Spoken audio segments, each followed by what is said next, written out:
It's what non-car people don't get. They see all cars as just a ton and a half, 2 tons of wires, glass, metal and rubber. That's all they see. People like you or I know, we have an unshakable belief that cars are living entities. Well, not a Toyota Corolla, obviously, but you can develop a relationship with a car, and that's what non-car people just don't get.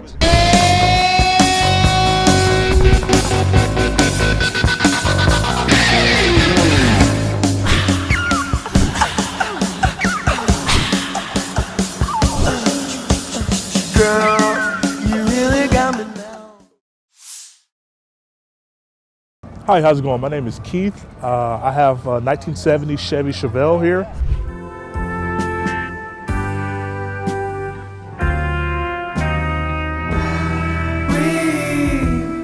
Breathe in the air. Don't be afraid to care. This car makes me feel like a kid at a candy store. So growing up, I've always wanted a Chevelle. I like that. Growing up, I've always wanted a Chevelle. So my 3 favorite cars are B body, A bodies, and G bodies. This is an A body, and I told myself if I ever have it, I'm gonna do it my way. So that's why I put an LS in it. I twin turboed it so I can have a little bit of fun when I need to, but still trying to have some type of reliability with it. So yeah, the first car I ever owned was a 1990 Chevy Caprice. I love the most about that car was me and my father. We put it together in his garage, in his driveway. My other neighbor had a 700 R4. We slapped it up in there, and that was my high school 9th grade car. So what keeps me coming back to this car meets is, I guess I would say, the different types of cultures, whether it's import, domestic, and trying to keep the car scene alive. I don't care if it's a Miata or a $500,000 or $1 million Bugatti. Just keeping the car culture alive to where people from all walks of life just working on cars and wrenching on them, and just know that we're all out here to help each other. It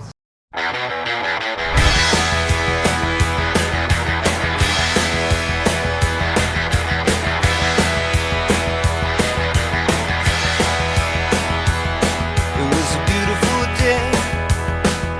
Sun beat down. We just fell in love with this car. It's taken us all over. And it's been in the garage for over 40 years. We've had people come over and try to buy it before it was restored just as is, and I wouldn't sell it. And so what happened was he said, well, let's go about restoring it.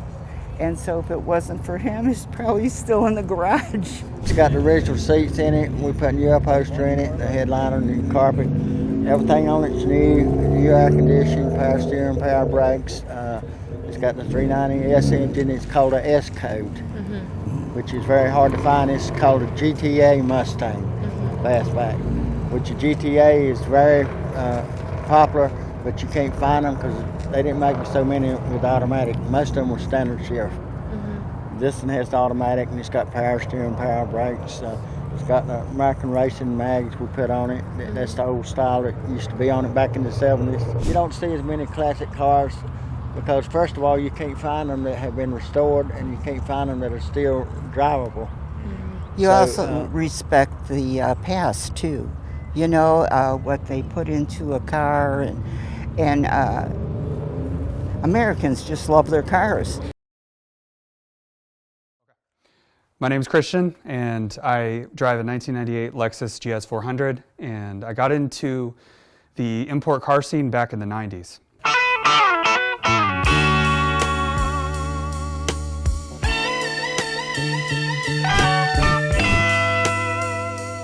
I really enjoy the Japanese cars, the JDM scene.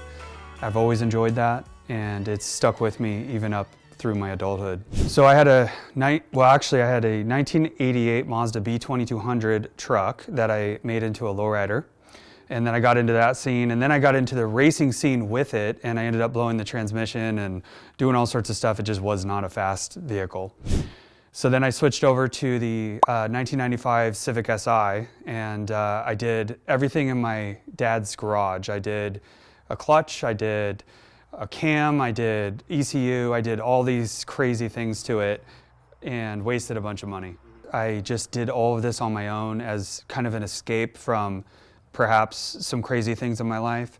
And so I would go to the garage and just kind of stay out of trouble. Back in the day, we were all pretty impressed with 150 horsepower, you know, and now it's like, oh, you don't have 500, you know? And so one of the things for me is just seeing the horsepower differences of the stock vehicles that we see now coming out of dealerships. Just such high power out of such small displacement. And a lot of people running around driving these cars that are extraordinarily quick and fast. I got this car back when I had a 1994 Honda Accord EX, and I was so sick and tired of how slow that thing was, and I said, I want to double my horsepower and torque. So I was looking for a budget option, and the Lexus GS400 came up, and it was the world's fastest sedan until the M5 bumped it out.